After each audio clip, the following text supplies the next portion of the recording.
Samantha had been contemplating quitting her job at Club After Hours for exactly 3 weeks, 4 days, and 1 shift too many. It wasn't that she hated the place. The neon sign only flickered on very humid nights. The bouncer once tried to card a man who was clearly 73, and the DJ had a deep emotional relationship with a playlist called Bangers 2012, Final Final. It was home, but somewhere between refilling a bowl of complimentary pretzels and breaking up an argument about whether Sweet Caroline was a legally binding sing-along, Samantha had begun to wonder if there might be more. Specifically, more where she didn't smell like citrus cleaner and regret. During her break, she stared at her reflection in the mirrored wall behind the bar, slightly smudged lipstick, hair doing something that could only be described as freelance. She squinted at herself. I could be in commercials, she said to no one. The lime wedges did not disagree.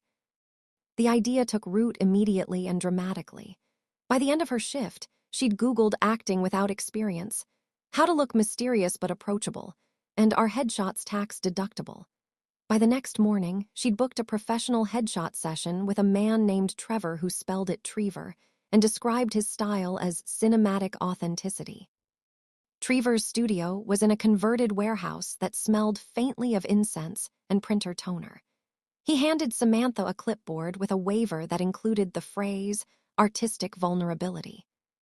Just be yourself, Trever said, adjusting a light so bright Samantha briefly saw her childhood. She tried several looks: confident professional, girl next door, woman who knows where the good hummus is. At one point, Trever asked her to think about a time you were almost late but weren't. Samantha teared up. It was very powerful. By the end, she had 3 headshots she barely recognized. Samantha, but shinier, softer, as if she moisturized emotionally. She walked out feeling like a star, or at least like someone who might play a star's coworker. Auditions came quickly, which should have been Samantha's first clue that something was off. The first commercial was for a regional carpet cleaning service. Her role, enthusiastic neighbor too. She practiced her line, "Wow, that's really clean," until it lost all meaning. On set, she said it too loudly, then too quietly, then once while pointing at the wrong carpet. "Perfect," the director said, with the energy of someone who had already given up. The second commercial was for a new yogurt that promised to support your journey. Samantha was instructed to laugh while holding a spoon and gazing thoughtfully into the middle distance. "Like you're remembering a joke," the director said, but not the punchline. She laughed. It came out like a startled goose. Still, the checks were real. Tiny, but real. And the thrill, seeing herself on camera, even if she was nodding silently in the background, was intoxicating.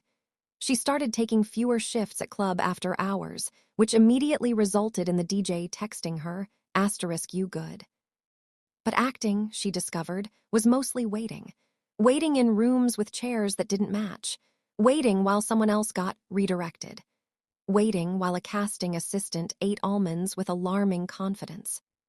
One night, after a particularly long audition where she played person who understands the app, Samantha picked up an extra shift at the club. The neon flickered. The DJ played Sweet Caroline.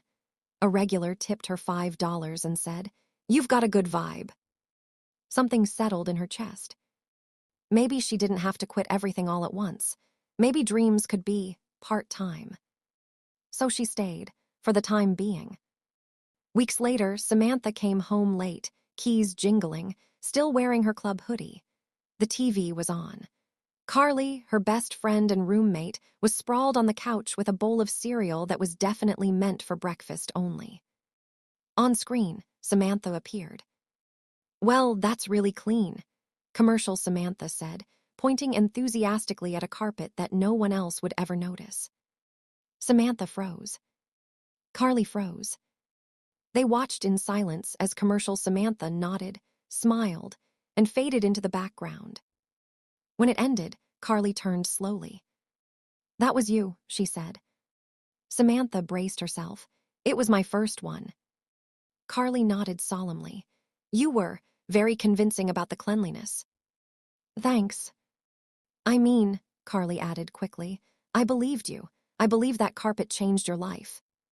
Samantha laughed, the tension dissolving. Carly scooted over and patted the couch. Room for a famous person. Don't, Samantha said, sitting anyway. Carly raised her spoon in a toast. To my roommate, actress, club legend, carpet truth-teller. Samantha smiled, watching the rerun start again. For the time being, that felt just right.